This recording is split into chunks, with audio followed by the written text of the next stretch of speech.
Dr. Wayne Dyer's message about balance and self-perception is powerful because it speaks directly to the heart of what trips most people up.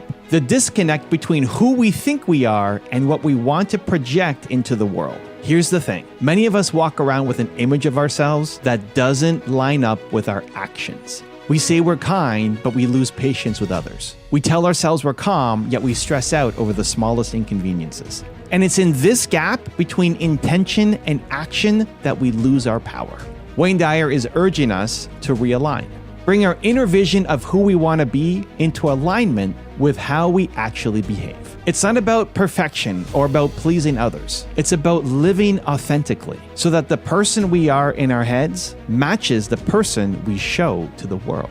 When we take a hard look at how we act, especially in moments of stress or frustration, we see the areas where we're out of balance. The profound takeaway here, it's not just about how others see us. It's about how we see ourselves. If we're fooling ourselves, we can't grow. We need to be willing to get real feedback and not dismiss it. Only then can we take control and start living in true balance, where our habits match our dreams. Imagine the shift when you start owning up to the ways you're out of balance. Not as a point of shame, but as a roadmap for personal growth. That's where real transformation happens. Special thanks to our partners at Hay House for this exclusive video. And if you want even more great Hay House content, we've linked their YouTube channel down in the description below. Enjoy the video and believe.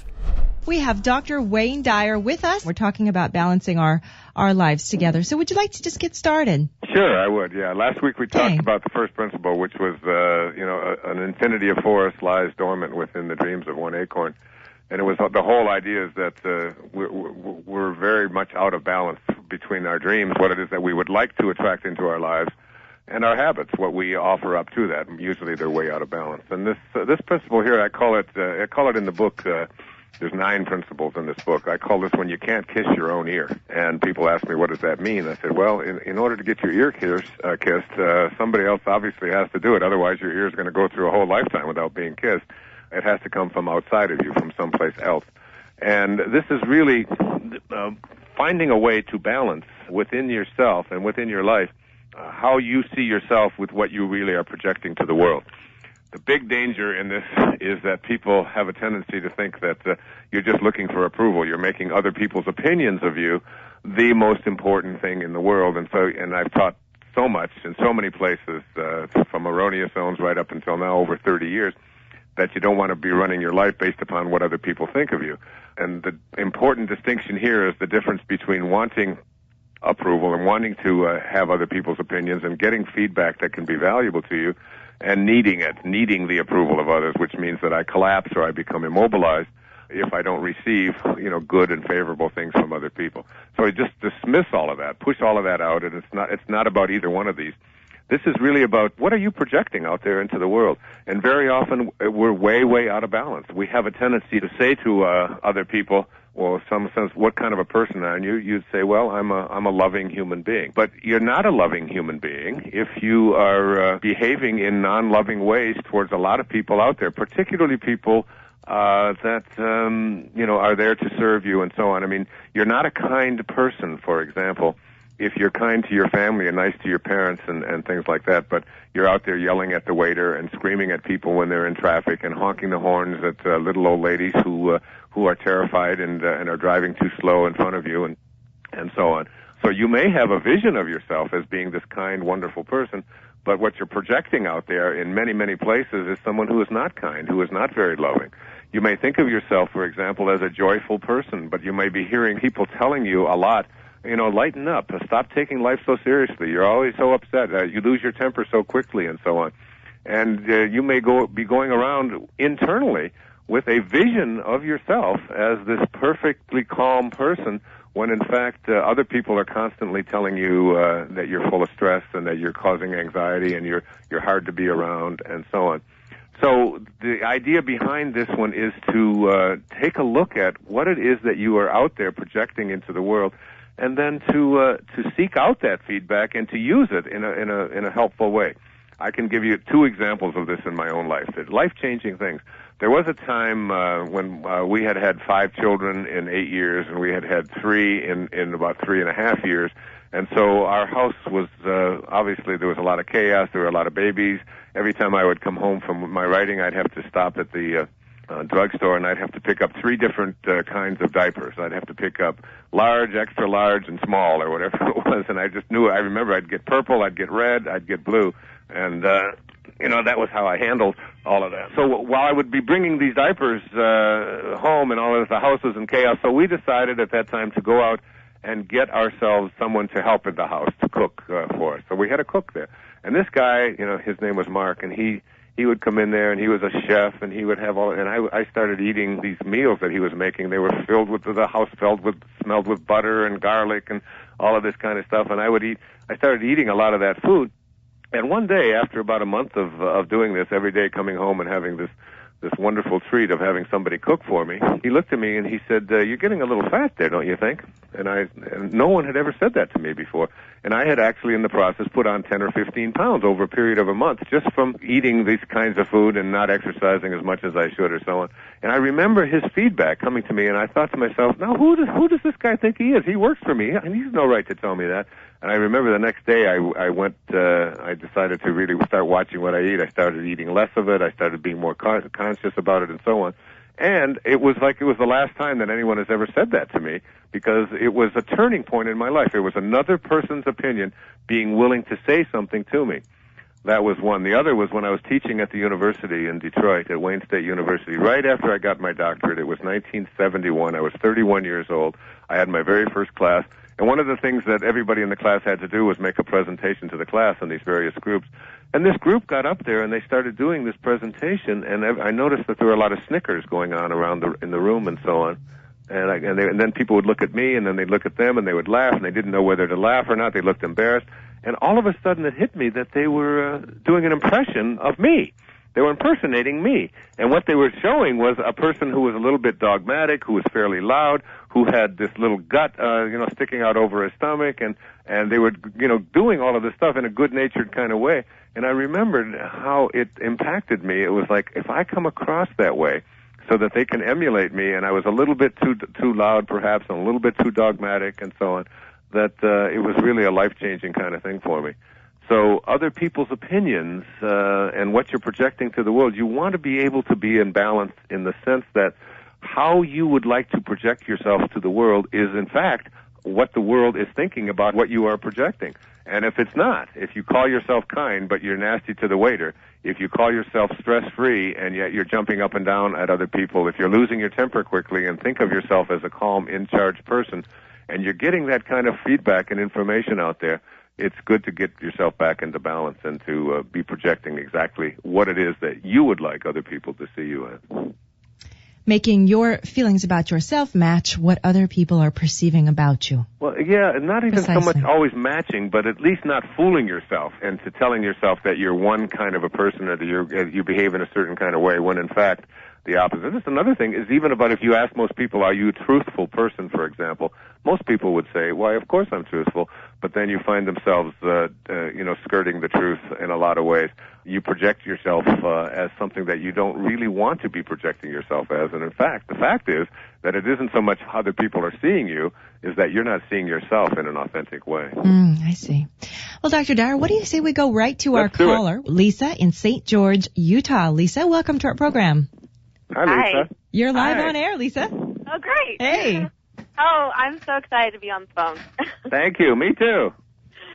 Have you ever been to St. George, Utah? I have never been to St. I don't know. Maybe where is St. George? It's like 45 minutes from Zion National Park. Oh, because I thought St. George was in the White House, but I mean, I think that's what he thinks anyway. Sorry about that. I couldn't resist. Beautiful. It's beautiful here. And, I know it is. If you ever get a chance to come, you should. It's red rock and gorgeous. It is beautiful. I've spent a lot of time in Utah. I've spoken at 2 universities there. It's a beautiful state. Well, I want you to know I've been following just recently all the things all the books you've written. This last summer in June, I had a life-changing experience, kind of what you talked about in one of your books about forgiveness in my own life.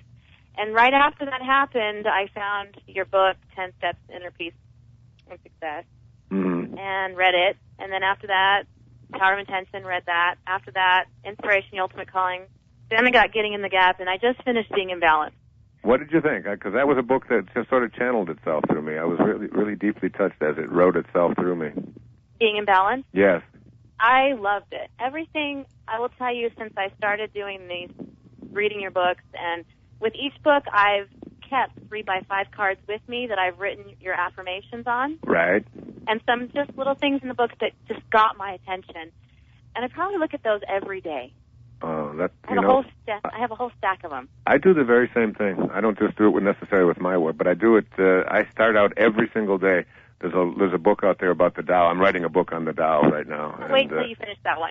Yeah, I know. I'm on number 71 right now. In fact, number 71 is something I was talking about with my daughter this morning, who's been really struggling with some addictions and so on. And it says that you'll never get well until you get sick of being sick. Yeah, and it said great sages know that, and they never get sick because they're sick of being sick. And I've been thinking and contemplating that whole concept. And even what you said about forgiveness, it's like you get sick of being angry, don't you? You just I ended up taking everything that happened to me in my life that I felt like, oh, this happened to me, and made it like, oh, I got to experience that. Yes, you created it. Yes, I created it, and look at where I am now. And who did you have to forgive? What did you do? Everyone. When I was a small child, I grew up in Los Angeles, California, born and raised. Both my parents have their PhD, and they're very, they worked. But we were raised Mormon. Well, my mom was very trusting, and so I was taken to a babysitter's house that, needless to say, I was taken advantage of. Right. As a young girl? Yes, 4, 5, 6. And so we moved from that house, and being raised, of course, in a religious home where you just don't talk about those things. None of those things come up. It was just, I always carried this with me, like this shame and this guilt, and it was like my fault or nobody protected me. And I attracted that throughout my whole. You attracted more of the shame, more of the things that you put your attention on because you get what you think about, right. whether you want it or not. And again, I had this experience of forgiveness before I even read your books this summer, but I was ready. I guess it was just, I was ready.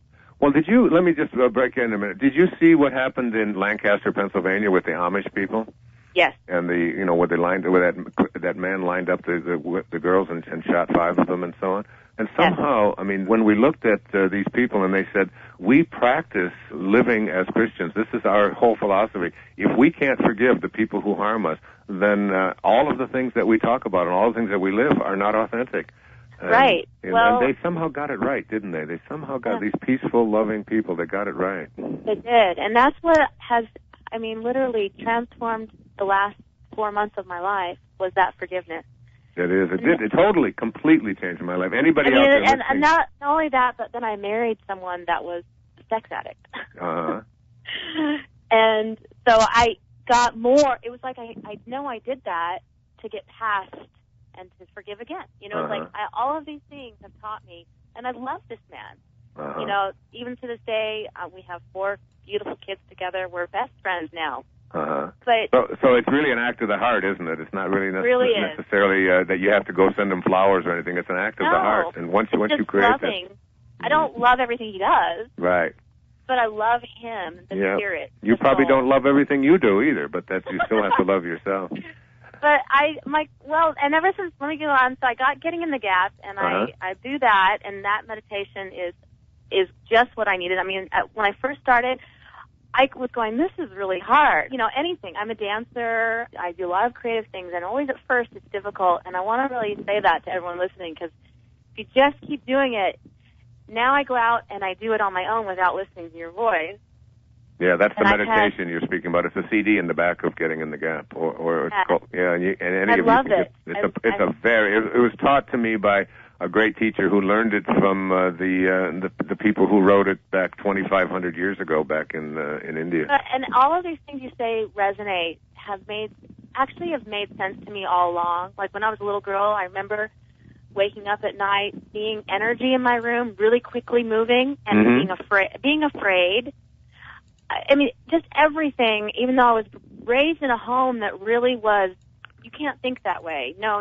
We're not allowed to have any spiritual guidance other than the prophet. You know, none of those things it never felt true to me.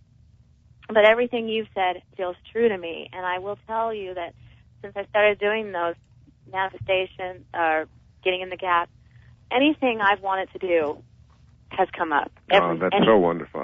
That's such a confirming. It's a great. I like I said, I teach dance. I'm an instructor. I've been wanting to go. You know, just everything I love to do, I get to do. I wanted to go to Jamaica. Lisa, we're going to have to interrupt you we have right to go. now. Well, thank you so much for your call, Lisa. God bless you. What a great Wonderful call. I really appreciate your confirmation. Well, Dr. Dyer, I think we have many calls to attend to, so let us get on with Rose in Lexington, Kentucky. Rose, welcome to our program today. Hello. Thank you so much for taking the call. Hi, Rose. How are you? I'm just great. Your discussion just a few minutes ago just made me call because I'm an instructor. I teach horseback riding lessons, and I had an insight where I was taking a new adult around to view the lessons to decide whether or not he wanted to come and ride with us. Right. And at the end of the lesson, I went ahead and it was introducing them to the different students, and he expressed his concern about whether or not he wanted sufficient feedback to improve his skills, etc. Mm-hmm. And the student that was there said, "Oh yeah, she'll give you lots of feedback." And I'm like, "Whoa!" Now she said it in a laughing, fun way, but there was some insight, and I'm saying like, well, I would never think of myself in that way. I mean, right. She was saying that you maybe come across a little pushy or too strong, a little too strong or too excessive or whatever. So now that insight is very important because, of course, I'm in a place where I want to improve and grow my business, and also I want to make life. My whole concept of riding is that horses give us life lessons. It's not teaching riding. My daughter Summer is a horse instructor. I mean, this has been her life, and I know that. And it's very interesting what you're speaking about there, though, because there's really this fine line between not wanting to run your life based upon what other people think of you. Certainly, there's a wonderful book title called "What You Think of Me Is None of My Business." So that you don't want to go around just saying, well, and then you become a people pleaser, and you're trying to you're trying to please this audience and that audience. It's one of the problems that we have with the authenticity of politicians. Because before one group they'll say one thing, and before another group they say something else. They go to another part of the country, they say something else, always trying to be out there pleasing everyone else. So there's that extreme. But then there's the other extreme of people who go through life and behave in certain ways, and they think they're one thing, and they're coming across a very different way, and you want to have that feedback. I think the real crucial thing in all of this is to be is to not let yourself become immobilized regardless. Like if you got some very harsh criticism, and it's funny, was that a young child that said that to you? No, it was another adult. It was another adult. Yeah, and she said it in a nice way. I mean, but there was also a hidden message in there to you. Yeah. Yeah. Mm-hmm. So that at whatever it is that you are receiving in the way of feedback, you don't become immobilized by it. You just take it, you note it, and you say, you know what, if that's the way I am, I want to be a little bit more cautious. If you're a person who needs to be in front of an audience, actors and actresses often come to me and talk about, it's easy for you to say to be independent of the opinion of others, but my whole livelihood depends upon whether the people out there, like what I'm doing. And if they don't, I need to know that. And I think that keeping that perspective is what we're talking about here. Mm-hmm. Okay. Well, thank you. I can tell you. I appreciate that. It's really nice. Yeah. On the activity side, I do feel that it is insightful. And so the action step I'm going to take is to go get your book In Balance and read through it and pick up those pieces that maybe are not in balance. No, that's great. And take, put it in perspective. But I sure do thank you for your help, and I'm going to be looking forward to your coming to our neck of the woods. I'll get out there, Lexington, Kentucky. It's isn't that right across from Cincinnati? Is that? Yeah. Yeah. I've been at your airport many times. We go to Cincinnati often for the different Hay House speakers. Yeah. Well, great. Well, God bless you. Thank you for your wonderful call. I appreciate it. Namaste. Thanks a lot, Rose, for your call. All right, Dr. Dyer, we're going to go now to Clayton in Orlando, Florida. I wonder if he's going to be at the conference at the end of the month. Clayton, welcome to the program.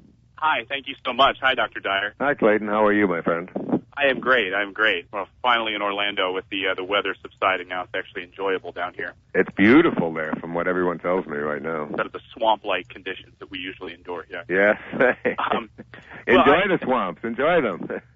I know, it's exciting. And the smell is just wonderful. I'm sure you experienced that smell. I have. My question for you is, I read hundreds of spiritual texts over my life and came to Bikram yoga at an early part in my life. And I work in television, and I co-host a nationally syndicated television show across the country on in the morning. And the space that I'm at now, it's a place that's really filled with negativity, and it becomes like a fishbowl environment where I sort of tie my self-esteem to that place, right? And whether or not I'm good enough, or whether or not I've succeeded in such a way, and whether or not I can get to that next spot, and they've begun to basically explain that I am not going to be part of their program anymore, and that I'm going to move to a different spot, or I'm going to stay there while they bring these other people in to sort of try out for, for this particular job and this. And yet I've tied my self-esteem to this place for so long, and I want to take it to the next level where I become a network anchor and move to the next level and move to a higher level, but I still have that self-doubt, that one little nugget of self-doubt. And I wanted to get your perspective on, with all of the affirmations and with all the meditations and all of the understanding that, this network job is on its way, and I know it's coming. Right. But then it sneaks in that back door. And I think, for whatever reason, I think that's what everyone always worries about, that one little nugget. Well, the network job and how it plays out, and whether it shows up there or in Lexington, Kentucky, where the lady just talked to you, or whatever it might be, is outside of your control. And it's because those are just the details, and the details of how things work are not really in our hands. First of all, I would suggest that you be in a total, complete state of gratitude for all of this kind of stuff, this feedback that's coming at you, that you may or may not be included, which is bringing all of this doubt to the surface, so that you can deal with this stuff and then just put it to bed completely. In other words, you want to create for yourself an inner environment that is so filled with peace. I was introducing Louise Hay at her 80th birthday party. I was giving a tribute to her at her party last weekend, and I quoted Herman Melville, and he said, he was writing Moby Dick. He said, "For as this appalling ocean surrounds the verdant land, so in the soul of man lies one insular Tahiti, full of peace and joy, but encompassed by all of the horrors of the half-lived life." And I quoted that and said that Louise Hay was one of the people who brought an insular Tahiti to all of us with her monumental works and creating her publishing house and so on, which I'm so proud to be a part of. And I'd like you to know that you have to be able to go, Clayton, to that inner place within yourself, to that insular Tahiti that is filled with peace and joy, totally knowing that this is absolutely perfect for you, projecting yourself out there in this loving and peaceful a way, being independent of the opinions of everybody else out there who thinks you should or shouldn't be doing it in a certain way, being totally, completely at peace. You do yoga, I would recommend that you read the Tao a little bit each day, read the Tao Te Ching, find out how important it is to be a non-interferer, to be totally at peace, to get more by doing less, to be free from trying to control things outside of yourself that are all unfolding perfectly, just to be in that peaceful place, and then to be grateful for everything that comes along, whether it's a network job or whatever it is, because if you have that inner peace, that insular Tahiti, that place of joy within your heart, it won't make any difference to you whether you're on a network or whether you're not, because the network thing is really about ego. It's just about more. It's about more people watching you and all of that. And if you can just free yourself from that external kind of thing and just allow yourself to be the greatness that you came here to be, it'll all unfold perfectly. That's my advice. I don't know if it helps or not.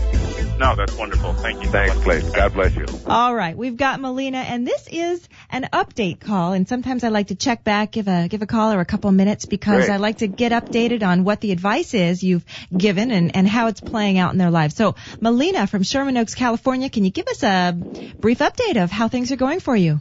Sure. Hi, Wayne. Hi, Melina. How are you doing? Good. Good. Okay, I asked you a question at the Pasadena event with Byron Katie about, advice on how to show my son that the violent video games he likes. what to do. So you told me to go ahead and do the muscle testing. Yeah, do the yes. Right. So I came home that night. Just for everyone's edification out there, it's, that energy is in everything, and if you're doing something, if you're watching something violent, or if you're listening to violent music or whatever, and you muscle test it, that is, you hold that in your hand and test yourself, that it will actually show you whether you're strengthened or weakened by it, and violence almost always shows it weakens us. Go ahead, what happened? Okay, I came home that evening, I told my children, I talked about you to Dr. Dyer, and I told my son, what I had talked about, so he said, okay, let's do it. He looks around, and I just shown them Unstoppable Me, your new children's book that I brought home for them. He said, let's use this as the positive thing, and we tested one of his video games, Teenage Mutant Ninja Turtles, and they each did it, and we did it back and forth time and time again with Unstoppable Me held up against their heart. They were strong. I wasn't able to push their arm down. With the violent video games, they went weak. So I didn't know how he would process that or if he would care or whatever, but within, seconds, he said, all right, okay, I'm going to get my video games together. He took out all his video games. He went through which ones were violent, which ones were not. He sorted them into 2 piles and said, okay, these are going to go. My 10-year-old son, and I was so proud of him. I really didn't know if he would. There's one game, though, the Star Wars game, that he didn't want to give up yet, so he's still holding on to that. And he actually was trying to tell my 6-year-old daughter, she had kind of grown attached to this Teenage Mutant Ninja Turtles. He said, Jasmine, it's weakening us, and it's time to let it go. Wow. Oh, my goodness. I love this call. Thank you, Summer, for taking this call. Sure. That's so phenomenal. It's like, and people don't understand it, because I was telling the story of how my son was listening to a CD that had violence and profanity in it, and I had him bring it over, and I told him to hold bananas, these organic bananas, next to his heart, and he would hold his arm out, and the muscle test. You can read about all of this in a book called Power versus Force. You can get it through Hay House, by the way. It explains how to do all of that. By Dr. David Hawkins. David Hawkins, right. So I would bring him over. My strong, he was 16 or 17 at the time, big, strong, strapping, 6'1" kid. And when I put the bananas on there, I couldn't budge his arm. But then when he held the CD in his hand, just the actual CD in his hand, he went weak. His arm went right down. And a lot of people find that difficult to grasp. But energy is in everything, and kinesiology teaches us how to go about doing that. But to have your 10-year-old son have that kind of an impact and insight, so you could have lectured at him 1,000 times, Melina, and it never would have reached him. But for him to experience that, yeah. Right, it was beautiful, and I just, Oh, thank you for that update. That is so wonderful. It's a good lesson for everybody out there.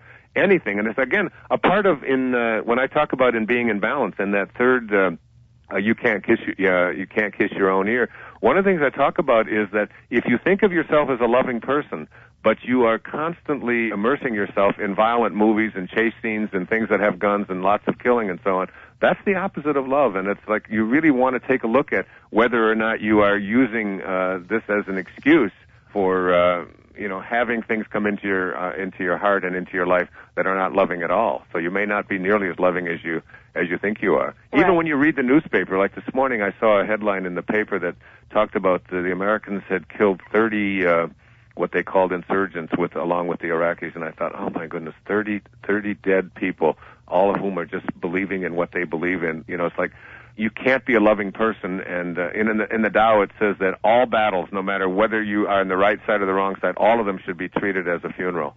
That there's nothing to celebrate when people end up doing something violent to each other. Thank you, darling, for that wonderful call. I really love it. Thank you. Thank you. God Thanks bless so much, Melina. That was wonderful. So many times parents do call in wanting to know advice for kids. That was a great one, I think. Everyone can apply that. I tell people all the time, if you've got kids who are doing video games, just do that with them. Do the muscle testing with them and let them see for their own eyes. And boy, what a perfect example of that. I'm glad we have that on the radio show. People can listen to it.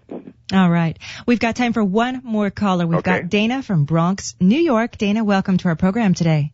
Hi, Dr. Dyer. Good evening. How are you? Hi, Dana. How are things in the Bronx? Are you at the zoo?